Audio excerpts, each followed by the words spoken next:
Welcome to this episode of The Heart of the Matter.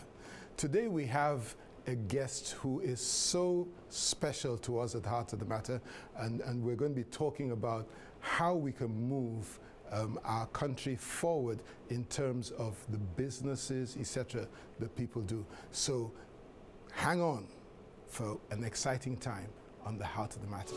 These things sometimes are psychological. I said to the financial cost as one of the investments was a God experience. I just wanted to find God. Simply feeling like you're inspired isn't always so. Tell us about the solution. As one People of with many 18 to 35 years of age out of work.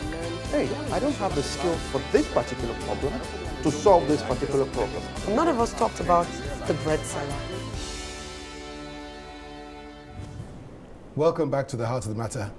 Our guest today is Mrs. Ndidi Nwuneli, and I know one thing that I share in common with her is that we believe that there is humongous potential in our nation, Nigeria, and we want to talk about the things that people can do that they probably aren't doing already. Welcome, Ndidi, to Heart of the Matter. Thank you. It's great to be here. Tell us a little bit about what you think of the future, the potential future that Nigeria has. Well, I think Nigeria has a great future. Whenever there are problems, there are solutions. And oftentimes we focus more on the problems and not on the solutions. I think Nigeria is still relatively wide open in so many sectors for Nigerians who have vision, who have passion, to step up and take charge of these sectors. Now, the Naira seems to be sinking. It's just crashing. Is that good or is that bad?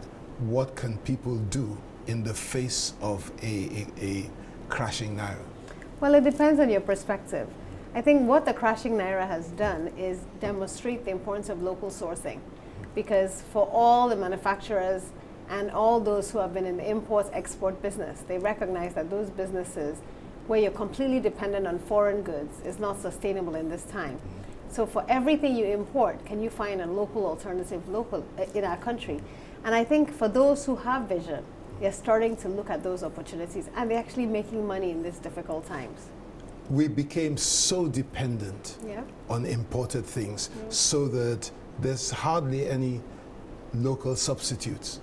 So people who want to produce local substitutes for imports have to start from ground zero. The very basic, and they need to begin to import equipment and so on and so forth. So what would you say to them? Well, I'll tell you, when we started this journey about 6 years ago in agriculture, one of the reasons we started was because 90% of the processed food we consume in Nigeria is imported, and that made me angry. It made me angry that I'd have to travel abroad and fill my suitcases with food, because the average household spent 50% of their income on food relative to 7 to 9% in other countries. And so we started thinking about this early on, and people were laughing at us. They said, just import garlic and repackage it. It's much cheaper. It's easier. But we said, no, that's not our business model. We want to find local supply chains. We want to find the farmers. We want to process and package for the Nigerian market. And it hasn't been easy. But what is amazing is that now those companies beat FMCGs that said, no, we prefer imports, are the ones coming to us saying, what can you do for us? The chili pepper we're importing for noodles, can we source it locally? The ginger, the garlic, the turmeric, can we source it locally? And for the first time, they themselves feel that pressure to source locally, because not only is it more affordable for them, but it's more efficient. They don't tie up their money in over 6 months to a year waiting for goods to come in to meet their needs. So I think there's a lot of potential. It's about your vision, how your tenacity, your work ethic, and your commitments to doing the right thing right now. Now, you just mentioned the agro-allied industry, and we know there are lots of others, but let's talk about agriculture right now. There are different aspects of agriculture. There's the farming side of it. There's what you're doing, which is processing. So if somebody's watching and they want to go into farming, what are the kind of things they need to have on the ground? Well, I would say that one of our misconceptions when we think about agriculture is that agriculture is farming. That is just one aspect of the value chain. It starts with inputs, fertilizer, seeds, tractors, and all implements for cultivation. Then we're not only talking about food cultivation, livestock, fisheries, snails, all of them constitutes that actual production process.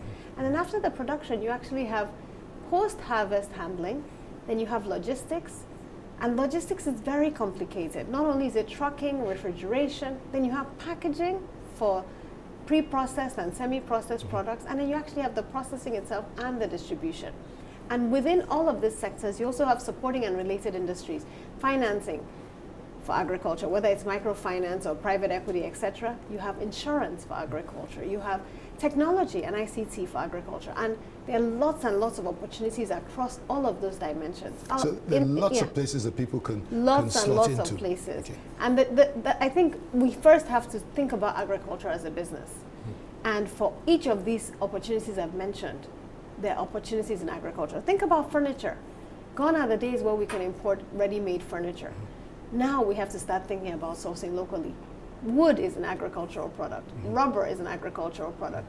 Shoes, leather is an agricultural product. The best leather is actually exported from Kanu to Italy, and it's made into bags that we re-import as Gucci and Prada and all of them. Yeah, that's a surprise. Yeah, so you just are amazed. When you go to Kanu, you see those who are coming to buy our leather in this country and exporting. So we need to think systematically and strategically about every single aspect of our lives and how we can source locally to supplement imports. Okay, let's talk a little bit about, I don't want to call it farming because farming covers a lot.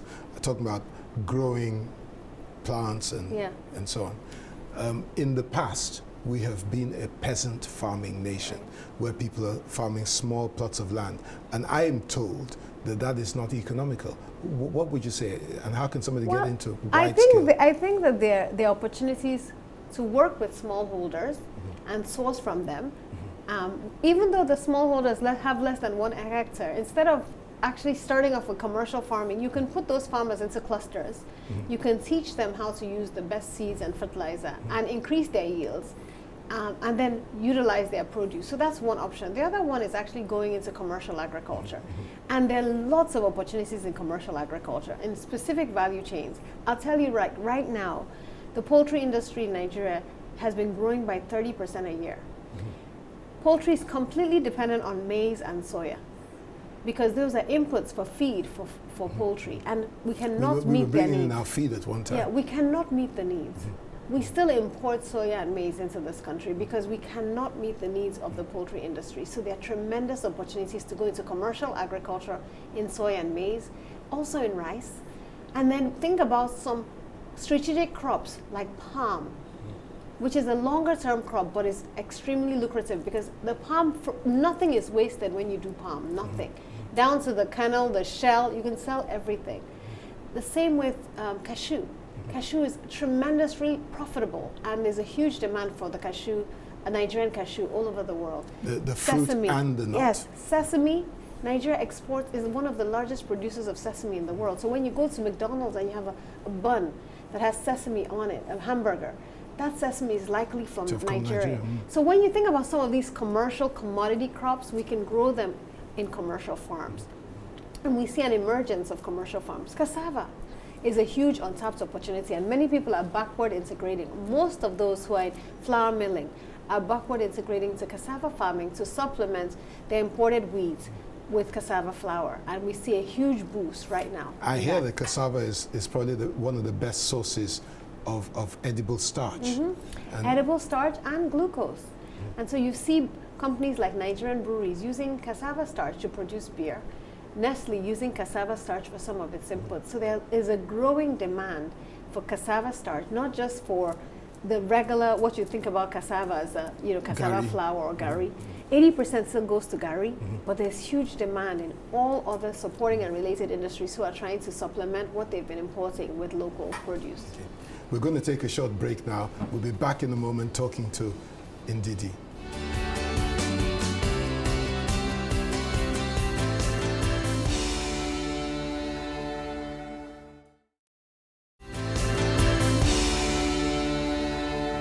Welcome back to the Heart of the Matter, where we're talking with Mrs. Ndidi Nwuneli.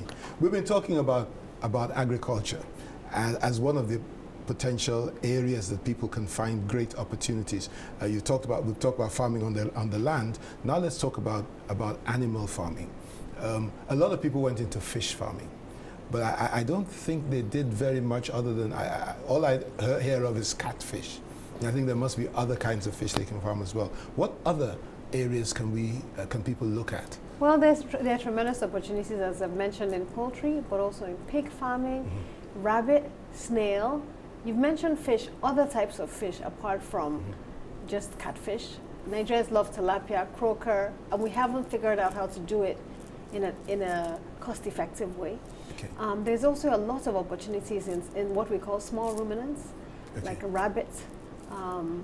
We love I've never eaten rabbit. Grass cutter, So quail. So there are tons and tons of opportunities we haven't really exploited. And that's because the average Nigerian follows this copycat mentality. If I see someone doing it, then I'll do it. Let's go into yeah, fish. let's go into it. Instead of saying, where are the gaps?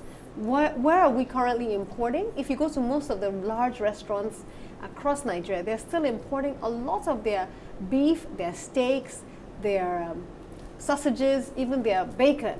And yet, we can actually supplement all of that locally. Right here. And we can do it to the same sort of quality, the same I guess. standards, yeah. Talking about snails, you know, there's the snails that we like in this part of the world, but can't people also grow the snails they like in Europe? Or the snails they Escargot, like yeah, we do. Actually, there are people who do escargot here and export. And sadly, a lot of people who are focused on exporting don't actually tap into the local market. And I think that there's a time for a switch. You see that happening with those who are doing greenhouses now. They're totally displacing the imports that are coming from imported high-quality vegetables. So greenhouses that keep things cooler rather than warm them up. Exactly. So we're starting to see a shift where people can start locally, tap into the local market, and then also look at export. I hear that you can get broccoli over here. Definitely broccoli, cauliflower, all the high-quality, high-margin vegetables. And if you go to where now, there's a proliferation of greenhouses where people are actually displacing the imports that we've been used to bringing in. Okay, so let's talk about the the packaging and that part of it, because you've done quite a bit of that, the processing. Yes. Now let's talk about packaging first, because I was into the export of peppers at one time, and the West don't want peppers unless they're clean, they're packaged, and they're weighed, and so we had to make boxes and all that stuff. So what are the opportunities? There are tremendous opportunities for packaging local produce. I mean, with Ace Foods, we've had to find packaging companies in Nigeria, and they're not enough. In fact, they're quite concentrated in the hands of maybe a few families, and many of those families are actually not Nigerian families. Okay.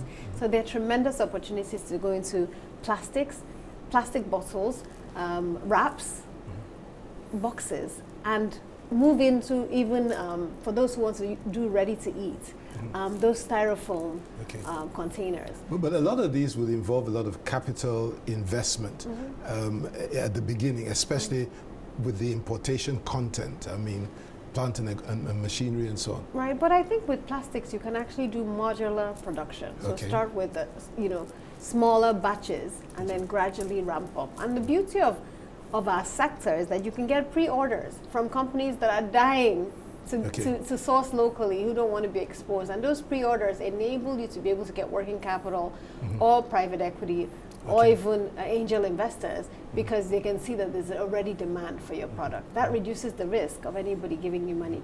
Okay. Now, just talking about that, exporting, because that I think is, that's why we want to diversify economy so we can have other sources of income. Right. When I went into the business of exporting food produce, it got stuck because you had to ship. I was flying them out by air, and they were in the sun. You can imagine, you package stuff, it's in the sun, it has to be in the sun because the export terminal closes at 5. And how can government ease some of these problems that people have? Because there's so many bottlenecks created by bureaucracy and so on. Yeah. So I actually think that under the leadership of Segun Awolowo, you're seeing a renewed interest and Minister Oke Anama in the export-focused sectors. And there are new policies coming in place. Number one, to streamline the processes for exporting, because we've exported as Ace Foods, and I told the government officials that it's easier to import than export, and they have to change that. It should be easier to export than import. So reducing the number of steps, creating a one-stop shop, creating incentives for exporters, and actually literally reducing all the barriers and red tape. What would have helped me is if the cargo shed stayed open till 9 p.m. Exactly, something And that so- basic. Yeah. And so we need to see a lot more of that. We also need to see more financing for exporters, and because obviously exporters are carrying a lot of the risk. You don't get paid until your customer has received your goods and certified them as high quality. So for a 6-month window, you're carrying that risk, and that needs to be mitigated. So there are many, many ways the government can get involved. I also think government has to create those linkages for a lot of Nigerian businesses. I think our embassies abroad have an important role to play, not just to give visas, but actually to serve as an open shop for people who want to source from Nigeria to be able to be linked to Nigerian exporters. So they need to have experts in each of the embassies that will be able to do this. Who can sell what the best of Nigeria to the rest of the world, yeah. Okay, so we've talked a bit about agriculture, and I know there's so many opportunities out there that we haven't even tapped yet. Right. Now let's look at other areas. What other areas are there in our economy that people can take advantage of? Well, I would say that almost every sector has opportunities for anybody to take advantage of. Creative industries is still untapped. I mean, Nigerian fashion is probably the best in the world. Our music, our videos, and we have to monetize it.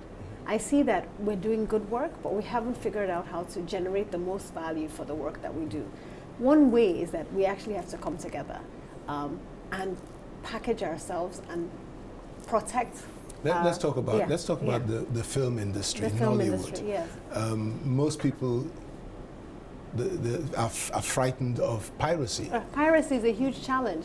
But what I see, and this is one of the ideas that I shared with some of the government officials, is that we need to partner with other film industries that have done it well, and we can share the revenue with them if they police the way they police for themselves. When you think about a movie that's released, and I studied this in business school, movies released in Hollywood, the box office sales are just a fraction of the money generated. Post box office, when it's aired on a plane, when it's aired on a local television station, when it's sold through Netflix, that actually generates up to 80 to 90% of the revenue. Now in our country, it's the reverse. So they do the grand opening and people pay for the few months it's in the movie theater, yes, but after that it's pirated. And I think we have to partner. We should hold those countries also accountable for the piracy that's occurring in their countries. On every plane that I fly on now, I count how many Nigerian movies there are. And I'm excited to see a growing number of Nigerian movies. The question is how much of that revenue is coming back to Nigeria. Now, the Nigerian government has to work in partnership with other governments to ensure that that revenue comes back. Similarly with our music, I think we have to partner across the board. And our own agencies and our associations have to be stronger so that we can work together to police what happens.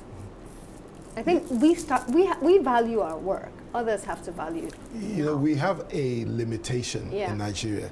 I'm told that we have a total of about 80 screens in the whole country. Right. And those screens are competing to air Western movies. Exactly. So Nigerian movies probably won't get more than 3 or 4 weeks at the most, and in that time they can't even begin to recoup their investment. So they really do need to sit down and talk. But people like Netflix, they're more interested in airing Western movies. But it's changing.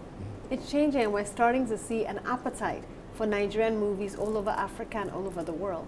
When I once had the fortune of traveling with Auntie Joke and Olu Jacobs to Gambia, and we were bombarded from the airport.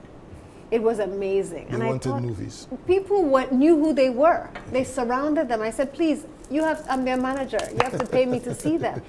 And we didn't have to announce them at the airport. The whole airport went crazy. Now, how much, so they know who they are, they watch their movies, how much of that money is coming back to them? And that's what we have to work across ECOWAS, across the AU, and with other countries and governments to ensure that when our movies are aired, we get the value. And same with Mnet. on all the channels that show our movies, so that that value gets trickled back to the Nigerian economy. And the same with fashion.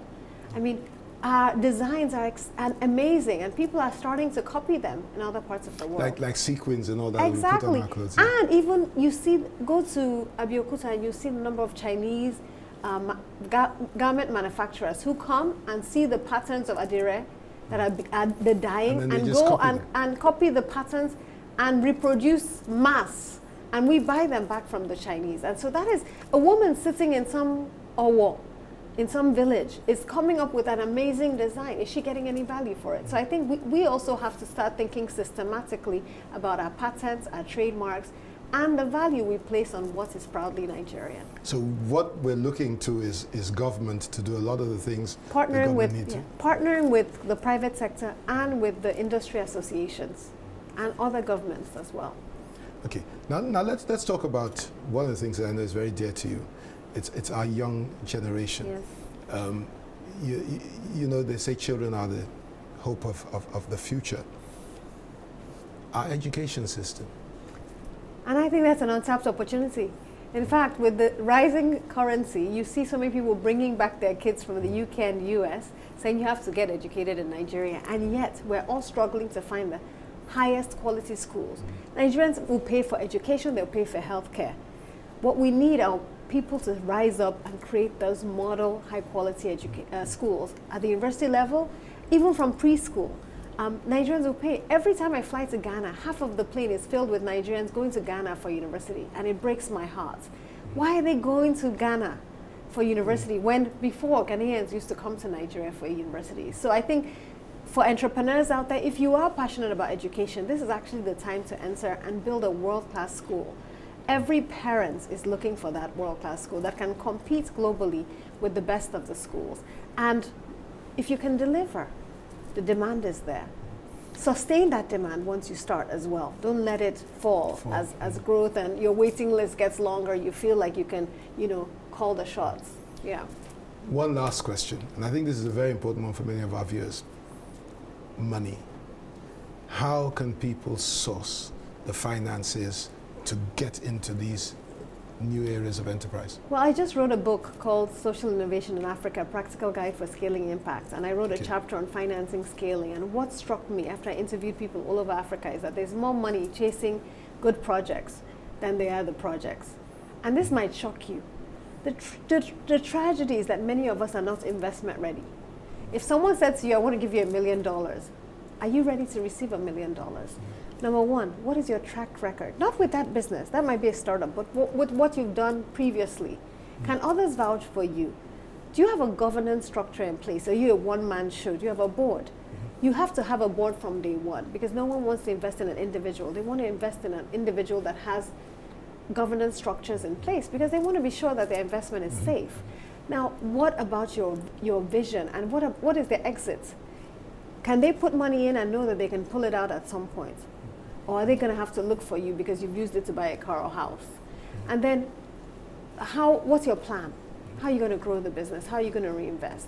I think if we become more investment ready, we'll actually have to turn people away. When we started Ace Foods, numerous people came to us and said, we want to invest in your business. We were like, we're not ready yet. We actually applied for a business plan competition, and right now there are hundreds of business plan competitions focused on young people in Africa, hundreds. I've been a judge for 10 every year, so I can tell you that there are many, many more that I don't even know about. Secondly, there are lots of angel investor networks. There's actually a Lagos Angel Investor Network, and they are looking for those good business ideas. Thirdly, there are actually opportunities for you to cross-subsidize and get some grants for aspects of your business if you create a hybrid business where you're serving society and making money. Lots of grants opportunities funded by the large development organizations. I would say loans are my last resort. Start with friends and family, business plan competitions, angel investors, and then move on the ladder to where you can take venture capital or private equity. And last resort would be loans. But there's lots of money if you're investment ready. Get your house in order, and then the money will follow. How can they get hold of your book? If somebody's watching. Well, you can go to the Leap Africa office. Okay. Or send an email to info@Leap Africa. It's going to be available at Latana and Terra Culture as well. Okay. And Viewers, Amazon. Sorry, and Amazon. Okay. Viewers, Unfortunately, this is all we have time for today. It's been a pleasure having you on the Heart of the Matter, Ndidi. Great being we here. look forward to having you again. I'm sure that they've learned a lot, and not half as much as they could have if we had more time. So viewers, we'll be back again next week with another episode of the Heart of the Matter. Until then, stay blessed.